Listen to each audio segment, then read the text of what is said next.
Motorized string winders. Just a gimmick.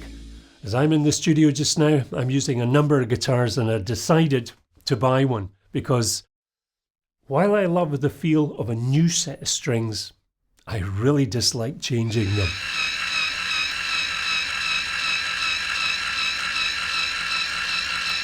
Hello viewer, my name's Stu. Please do check out the rest of my guitar channel as it covers my return back to playing and recording guitar after a 40-year break. So many thanks to those who take time to subscribe, comment, get in touch. It's really appreciated, helps those algorithms.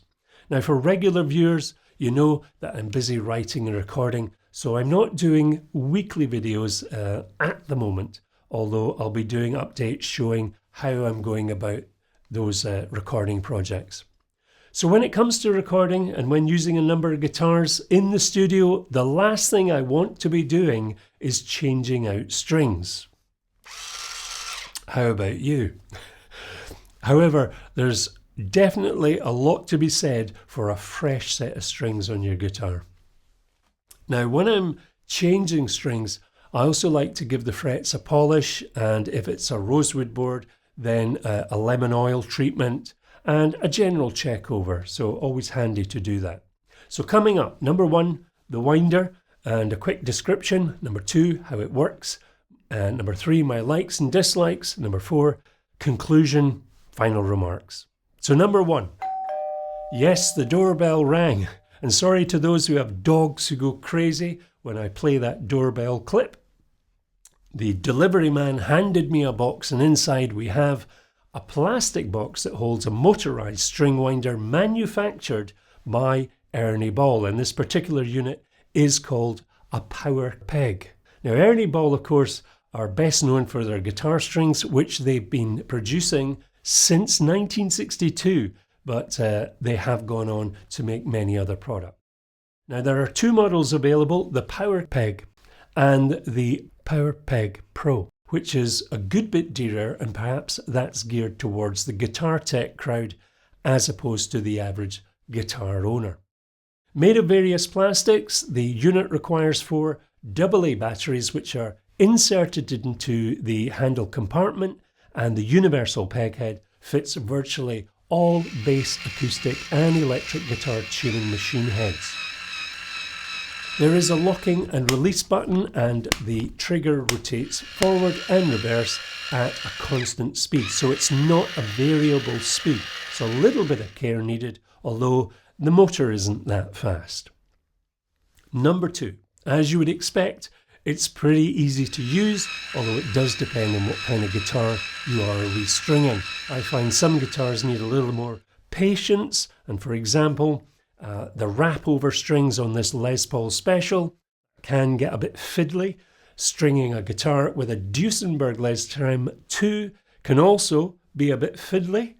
Standard machine heads and vintage style machine heads, they do have a slightly different approach when restringing those. Now, while I tend to cut my strings off, which means I only need to slacken them before cutting, for those who want to fully unwind the strings, this does the job really well. Generally when restringing, I find that I often use my fingers to turn the machine head just to get things started, and I may even resort to a hand winder before using the power winder. It just depends on the guitar type that I'm restringing. Of course, practice makes perfect, and if you're doing a lot of changes, then you're going to develop the best way for yourself. As I mentioned, the winder is not variable, so it winds at full speed as soon as you press the trigger. Number 3, my likes and dislikes. What do I like? For some guitars I use, it does make changing strings a lot quicker, and especially if I'm doing more than one guitar at a time in the studio.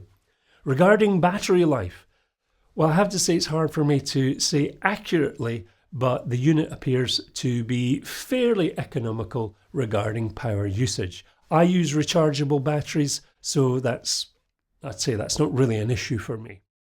What I would say is It's lightweight and it's easy to use, and it's unlikely to cause any kind of damage compared to using a high-speed household drill, which I really don't recommend.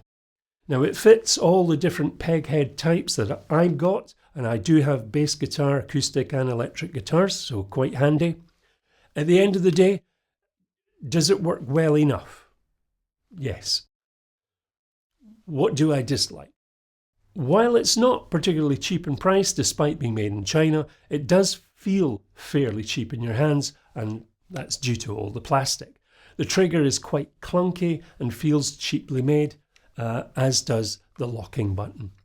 Now, I suppose the main question will be, will the motor last? And I have no idea. It certainly sounds okay. I'm not going to be using it that often, so I'm sure it's going to last long enough. Would I buy the Pro version? No.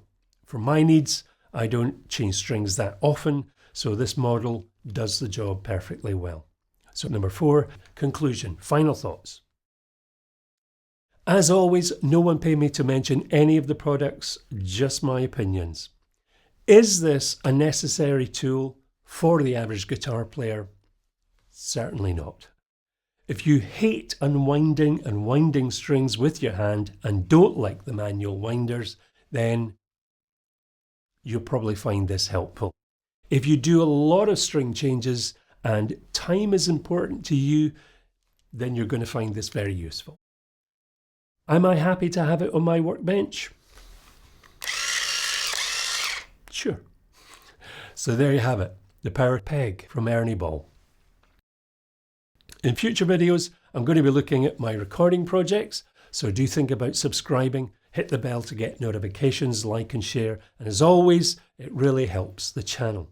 Do check out my channel playlist, which covers my journey back to playing and recording guitar after a 40-year break, and lots of unboxing and equipment reviews from the perspective of somebody like me returning back to music gear after such a long time. So whether you're a newcomer, an ongoing player, or like me, an old hand returning to guitar playing, I always take time to engage with folks who take time to comment, so do think about commenting.